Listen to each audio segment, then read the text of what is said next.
அதாவது Parallel-ஆ. சினிமா வேற அரசியல் வேறன்னு பார்க்கறதுனால தான் இன்றைக்கு நாங்கள் அதிகாரத்தை மட்டுமே வச்சு பேசிட்டு இருக்கோம். ஒரு முதலமைச்சர் பதவிக்கு எப்படி வராங்க, ஒரு குடும்பத்துல கோபாலபுரம் வீட்டுல பிறந்தா மட்டுமே முதலமைச்சர் ஆயிடலாம் அப்படின்ற ஒரு நிலைமை இருக்குன்னு அரசியலை பத்தி தான் நம்ம பேசிக்கிட்டு இருக்கோம். சினிமாவை பத்தி நீங்க பேசணும் அப்படின்னா இன்றைக்கு உதயநிதி ஸ்டாலின் ஒரு ப்ரொடக்ஷன் கம்பெனி வச்சிருக்காரு. இன்றைக்கு அவருடைய மகன் அந்த ப்ரொடக்ஷன் கம்பெனி வராரு, அவரும் ப்ரொடியூசர் ஆகிறாரு, நம்ம பேச முடியும். நாங்க அதை பேசலையே. நாங்க என்ன சொல்லிட்டு இருக்கோம், நீங்க அரசியலுக்குள்ள ஒரு இளந்தென்றல் இன்பநிதிக்கு ஒரு மன்றத்தை கொண்டு வரீங்க அப்படின்னு தான் நம்ம கேட்கறோம். உங்களுடைய குடும்பத்துடைய தொழிலுக்கு பயன்படுத்திட்டு சினிமால முன்னிலைப்படுத்துறது தப்பு இல்லைன்னா இதுவும் தப்பு இல்லைன்னு எடுத்துக்கலாம். சினிமான்றது தொழில் மேடம், புரியுங்களா? அதை ஒருத்தர் இன்வெஸ்ட்மெண்ட் பண்றாரு, படம் எடுக்கிறாங்க, அதுல ப்ராஃபிட்டோ லாஸோ அது ஒரு தொழில். அரசியல் தொழில் கிடையாது.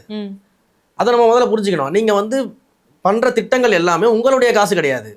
மு.க. ஸ்டாலின் சொந்த காசுல பண்ணல, உதயநிதி அவர்கள் சொந்த காசுல பண்ணல. இன்றைக்கு மு.க. ஸ்டாலின் அவர்களுக்கும் அவர்கள் மனைவிக்கும் பேனர் வைக்கிறாங்கன்னா சொந்த காசுல பண்ணல யாரும். நீங்கள் ஆட்சி அதிகாரத்துல இருந்து மக்கள் பணத்துல, மக்களுடைய வரி பணத்துல ஊழல் செஞ்சு தான் பணத்தை சம்பாதிக்கிறீங்க.